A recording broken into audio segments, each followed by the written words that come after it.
नमस्कार दोस्तों, स्वागत है आपका अपने चैनल जिसका नाम है केवलिज्म। इसमें हम क्या देख रहे थे? विजन आईएएस की पीटी 365 जो अर्थव्यवस्था की आई है वो देख रहे थे। पॉलिटी वाला सेक्शन हमने कंप्लीट कर दिया था। पॉलिटी वाले सेक्शन के लिए जो हमने 8-9 वीडियो बनाए हैं उसका मैं एक सेपरेट करके एक मास्टर वीडियो लाऊंगा, जिसमें मैं और टीचरों की तरह ये नहीं करूंगा जो पुराना पढ़ाया हुआ 8-9 वीडियो में उसको जोड़ के एक मास्टर वीडियो बनाऊं, वो नहीं करूंगा। मैं सारा पीडीएफ कोशिश करूंगा कि एक बार में ही पढ़ दूं, क्योंकि मैंने पढ़ते वक्त हर जगह मार्क किया हुआ है, तो मैं सिर्फ उसी को रिपीट करूंगा, अदरवाइज और कुछ नहीं। तो वो जल्दी से कंप्लीट हो जाएगा। अब आ रहा है हमारा अर्थव्यवस्था का। अर्थव्यवस्था की हमारा चौथा पांचवा वीडियो हो रहा है, मुझे याद नहीं है, पांचवा वीडियो है मे बी। उसके अंतर्गत हम क्या देख रहे हैं? अप्रैल 2023 से लेकर दिसंबर 2023 तक का स्टडी मटेरियल देख रहे हैं। इसके लिए यूपीएससी 2024 के लिए देख रहे हैं। चलिए प्रारंभ करते हैं। यहाँ तक हमने देखा, उसके बाद से अब देखते हैं।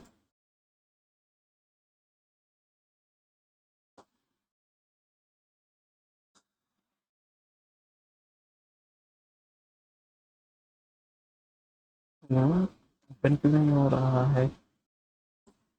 चला गया।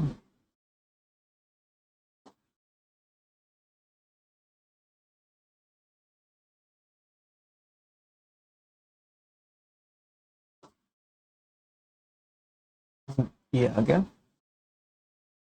कॉर्पोरेट ऋण के बारे में आज हमें पढ़ना था। इससे पहले की 3-4 हेडिंग जो थी हमने कल वाले वीडियो में कंप्लीट कर दिया।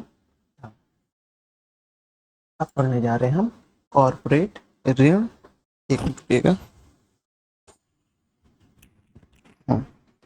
कॉर्पोरेट ऋण बाजार के बारे में पढ़ने जा रहे हैं। हाल ही में सेबी ने कॉर्पोरेट ऋण बाजार विकास फंड को शुरू करने के लिए एक फ्रेमवर्क जारी किया है। प्रश्न आ जाएगा, हाल ही में कॉर्पोरेट ऋण बाजार विकास फंड के लिए एसबीआई ने एक फ्रेमवर्क तैयार किया, तो गलत हो जाएगा। किसने किया है? सेबी ने किया है। अब देखते हैं कॉर्पोरेट ऋण बाजार विकास फंड के बारे में। कोष, इसका गठन एक वैकल्पिक निवेश फंड के रूप में किया जाएगा। इसके तहत बाजार में संकट या दबाव के दौरान निवेश ग्रेड वाली कॉर्पोरेट ऋण प्रतिभूति की खरीदारी की जाएगी। यानी जब मार्केट पे किसी प्रकार का दबाव आएगा तो हम कैसे प्रतिभूतियों को खरीदेंगे? जो किसी निवेश ग्रेड वाली कॉर्पोरेट ऋण में, यानी कि जो कोई ऐसा निवेश जिससे विकास हो रहा हो, उसके लिए खरीदारी की जाएगी। अब है वैकल्पिक निवेश फंड के बारे में देख लेते हैं क्या है ये। वैकल्पिक निवेश फंड वस्तुतः निजी तौर पर एकत्र किया गया फंड होता है। कैसा? निजी तौर पर। हो सकता है इसमें लिख दे कि सरकार के तौर पर, नहीं तो कैसा होता है? निजी तौर पर देखेंगे एकत्र किया गया फंड होता है। इसे भारत में निवेश करने के लिए स्थापित या निगमित किया जाता है। ऐसे फंड के लिए आवश्यक धनराशि अनुभवी निवेशक जैसे एंजल निवेशक, वेंचर कैपिटलिस्ट आदि द्वारा जुटाई जाती है। इन्वेस्टमेंट ग्रेड जो होता है ये देख लेते क्या है। इन्वेस्टमेंट ग्रेड एक प्रकार की रेटिंग है जो दर्शाती है कि नगर पालिका या कॉरपोरेट बॉन्ड में डिफॉल्ट का जोखिम बहुत कम है। मतलब कि इन्वेस्टमेंट ग्रेडिंग में क्या होता है कि कई लोग मिलके एक साथ निवेश करते हैं, तो इससे क्या होता है, जो विलफुल डिफॉल्टर, जो मतलब जो डिफॉल्ट होने की जो जोखिम है तो कम हो जाता है, क्योंकि कई लोग थोड़ा थोड़ा पैसा करके निवेश करते हैं और जो डिफॉल्टर होगा कोई एक या दो व्यक्ति होगा। तो ऐसे में जो उसका दबाव आएगा वो सभी में बढ़ जाएगा। तो ऐसे में जो इन्वेस्टमेंट ग्रीड होती है वो क्या करती है? रेटिंग, वो जो है दबाव के जोखिम को कम करती है। अब देखेंगे कॉर्पोरेट ऋण बाजार विकास फंड के बारे में कि शुरुआत का उद्देश्य क्या है। प्रायः बाजार में संकट दबाव के दौरान ऋण बाजार को कई दबाव का सामना करना पड़ता है। ऐसे संकट के समय सबसे पहले खुले बाजार में बॉन्ड और प्रतिभूति, यानी कि विशेष रूप से लंबित परिपक्व अवधि वाले बॉन्ड और प्रतिभूतियों की बिक्री होने लगती है, जिससे तरलता संकट की स्थिति उत्पन्न हो जाती है। ऐसे समय में CDMDF तरलता पहुंच प्रदान करके बाजार की मदद करती है। मतलब जो आप देखेंगे बाजार में ऐसे बॉन्ड होते हैं जिनकी अवधि ज़्यादा लंबी होती है, जिनकी परिपक्व अवधि जो होती है, हाँ, वो कैसी होती है, बड़ी होती है। तो उसमें जो उसको तोड़ दिया जाता है तो क्या होता है, मार्केट में तरलता का बहाव हो जाता है, यानी कि मनी का बहाव हो जाता है। तो ऐसे में जो दबाव फील होता रहता है किसी विशेष क्षेत्र पर, तो वो कम हो जाता है। जिस प्रकार संकट आने पर आरबीआई बैंकों के लिए तरलता उपलब्ध कराती है, उसी प्रकार फंड जो है कॉरपोरेट बाजार, ऋण बाजार में मदद करता है।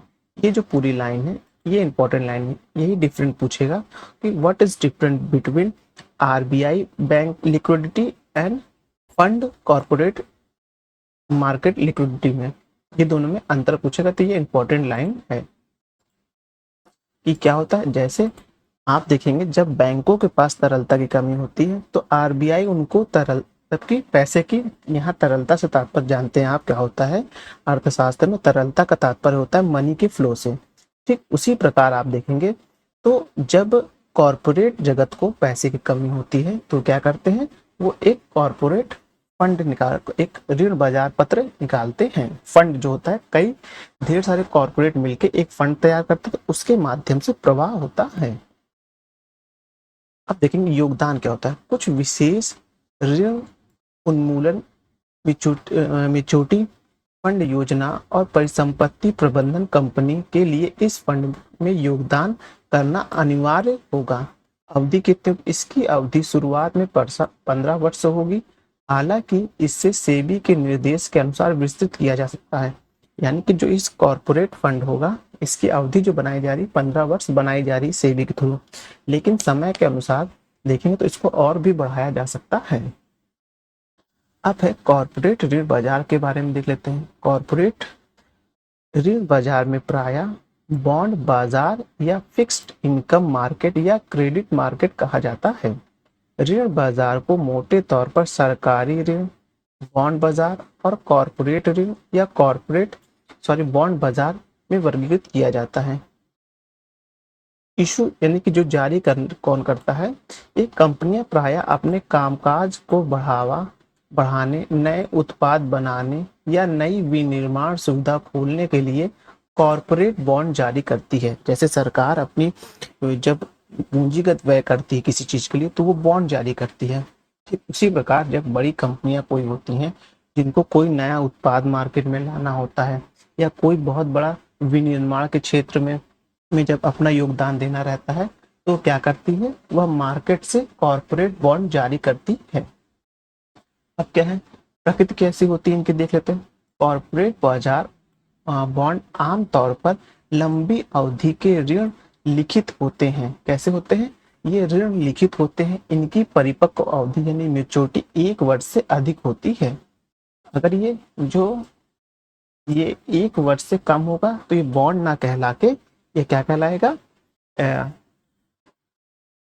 ये बिल कहलाएगा। अगर ये 1 वर्ष से कम होगा तो ये बिल कहलाएगा। अगर ये 1 वर्ष से ज्यादा हो जाएगा तो ये बॉन्ड कहलाता है। विनिमय, कॉरपोरेट ऋण बाजार के विनिमय का अधिकार किसे होगा, सेबी के पास होगा। देखिए जितने भी बॉन्ड जारी किए जाएंगे इस तरह के, जो मार्केट से पैसा हम उठाएंगे, कोई प्राइवेट सेक्टर पर्सन जो मार्केट से पैसा उठाएगा उसको रेगुलेट कौन करेगा, उसको सेबी रेगुलेट करेगा, ना कि उसको आरबीआई रेगुलेट करेगा। 2002 में सेबी और आरबीआई के बीच विनियामकी क्षेत्राधिकार को प्रतिभूति अनुबंधन विनियामक अधिनियम 1956 में संशोधन कर स्पष्ट किया गया था। इसके बाद मुद्रा बाजार और सरकारी प्रतिभूतियों को आरबीआई के विनियमन क्षेत्र से स्पष्ट रूप से लाया गया था। अब भारत में बॉन्ड बाजार की स्थिति क्या है वो देख लेते हैं। मार्च 2022 तक भारत में आउटस्टैंडिंग कॉर्पोरेट बॉन्ड जीडीपी का लगभग 17% के बराबर था। ये इंपॉर्टेंट लाइन है कि जो हमारा आउटस्टैंडिंग कॉर्पोरेट बॉन्ड था वह कितना है, जीडीपी का लगभग 17% है। अन्य उभरती हुई एशियाई अर्थव्यवस्थाओं के लिए यही आंकड़े काफी अधिक हैं। साउथ कोरिया में देखेंगे तो ये 80% है। साउथ कोरिया में जब किसी को इंडस्ट्री लगाना होता है तो प्राइवेट सेक्टर क्या करता है, मार्केट में अपने ऋण जो अपने बॉन्ड होता है वो जारी करता है। मलेशिया में ये 50% है और चीन में ये 40% है। ये देखेंगे south Korea, Malaysia, Singapore, Taiwan, ये सब कैसी इनको कहना टाइगर कंट्री भी कहा जाता है, क्योंकि यहाँ निवेश जो हुआ है 1980 के बाद से यहाँ विकास के कार्य और किसी कंपनी का इंफ्रास्ट्रक्चर बनना और वहाँ सुविधा प्रदान करने में बहुत तेजी से रन करने वाली अर्थव्यवस्था है। इसलिए इनको क्या कहा जाता है, टाइगर इकोनॉमी भी कहा जाता है। और चूंकि देखेंगे एशिया में साउथ कोरिया में देखेंगे 80% है, मलेशिया में 50% है, चीन में 40% है और इंडिया में कितना है, ये 17% है। अब है कॉरपोरेट ऋण बाजार का महत्व क्या होता है ये देख लेते हैं। निवेश के लिए ये आवश्यक होता है। जब भी किसी बड़ी कंपनी को कहीं निवेश करना होता है तो वो पैसे कहाँ से जुटाती है, वो अपना बॉन्ड जारी करके जुटाती है। आर्थिक सर्वेक्षण 2018-19 में इस बात पर बल दिया गया था कि भारत को उपभोग आधारित अर्थव्यवस्था से निवेश आधारित अर्थव्यवस्था में बदलने की जरूरत है। यानी कि जब आर्थिक सर्वेक्षण 2018-19 का आया था उसमें बोला था कि भारत इस समय कैसी है, वो उपभोग करने वाली अर्थव्यवस्था है।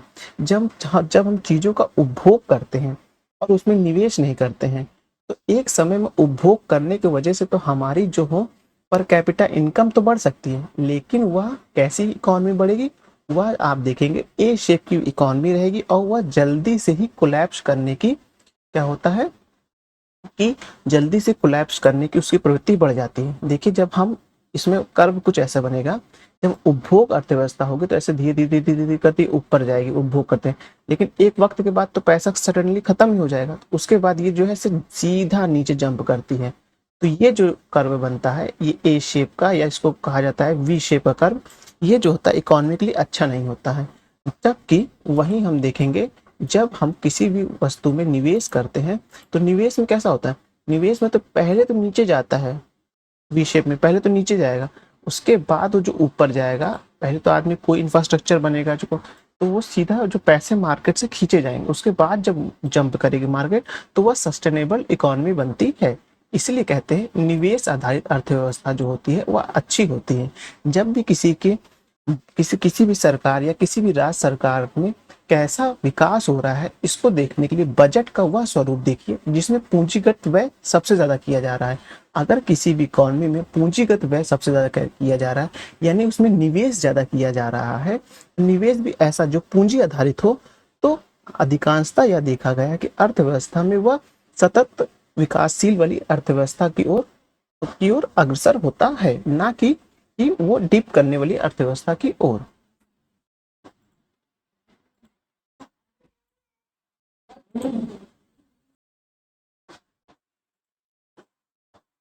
अब उसके बाद देखेंगे संसाधनों का कुशल आवंटन हो जाता है। जब निजी कंपनियों के हाथ में कोई निवेश होता है तो आपको पता है संसाधन का कुशल आवंटन भी होता है।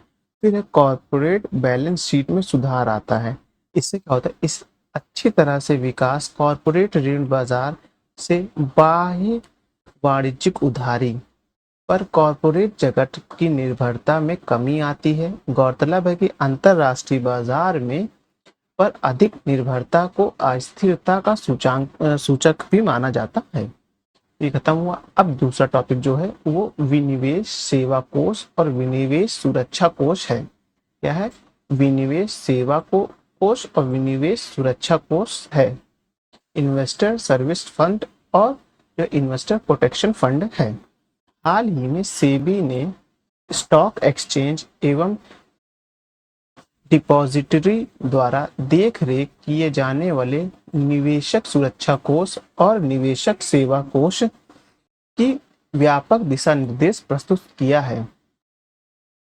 अब है निवेशक सुरक्षा कोष की स्थापना का उद्देश्य स्टॉक एक्सचेंज में भागीदारी जैसे कि स्टॉक ब्रोकर्स और निवेशक के हितों की रक्षा करना है। स्थापना क्या है, सभी स्टॉक एक्सचेंज एवं डिपॉजिटरी एक आईपीएफ की स्थापना करेगा। डिपॉजिटरी क्या होता है ये देख लेते हैं। डिपॉजिटरी एक वित्तीय संस्था या संगठन है जो व्यवसाय और व्यक्तियों के वित्तीय लिखतों की डिपॉजिट स्वीकार करती है और स्टॉक और बॉन्ड जैसे वित्तीय लिखतों को खरीदने और बेचने में सहायता करती है। एक मतलब कि मीडिएटर का काम करती है और इसमें और कोई नहीं इंपॉर्टेंट है। हाँ, अब देखेंगे हम लोग कि स्टॉक एक्सचेंज क्या है आईपीएफ के अंशदान में और आईपीएफ के उपयोग में। स्टॉक एक्सचेंज में देखते हैं क्या है, प्राप्त हुआ लिस्टिंग शुल्क 1% होता है, बस इससे ज़्यादा नहीं इसमें देखना है। और ये डिपॉजिटरी भी इतना इंपॉर्टेंट नहीं है इसमें, मैंने देखा था। अब इसके बाद हाँ, सोशल स्टॉक एक्सचेंज के बारे में देख रहे हैं। हाल ही में भारतीय प्रतिभूति और विनियामक बोर्ड यानी सेबी ने सोशल स्टॉक एक्सचेंज से जुड़े फ्रेमवर्क को लचीला बनाने की सिफारिश की मंजूरी प्रदान की है। फ्रेमवर्क की लचीला बनाने से पता चलता है कि एसएसई का वित्तीय पोषण निम्नलिखित माध्यमों से किया जा सकता है। एनपीओएस के मामले में म्यूचुअल फंड के माध्यम से दान देकर और zero coupon zero principles bond जारी करके। जेडपी को केवल एसएसई पर पंजीकरण यानी कि एनओपी द्वारा जारी किया जाता है। इन बॉन्ड की एक विशेष अवधि होती है। जेडपी बॉन्ड की परिपक्व अवधि का मूलधन का भुगतान नहीं किया जाता है। इस तरह के दान के पीछे का उद्देश्य कल्याणकारी एवं कर संबंधित लाभ प्राप्त करना होता है और ये उद्यम है, इसमें भी और कोई इंपॉर्टेंट ऐसा नहीं है। तो ये टॉपिक तो यहाँ समाप्त हो गया है। छोटा टॉपिक, समय कितना हुआ, समय हो रहा है लगभग 16 मिनट। देखिए इससे ज़्यादा जो है आप एक बार रीडिंग कर लीजिएगा, लेकिन इससे ज़्यादा इसमें कुछ इंपॉर्टेंट है नहीं है।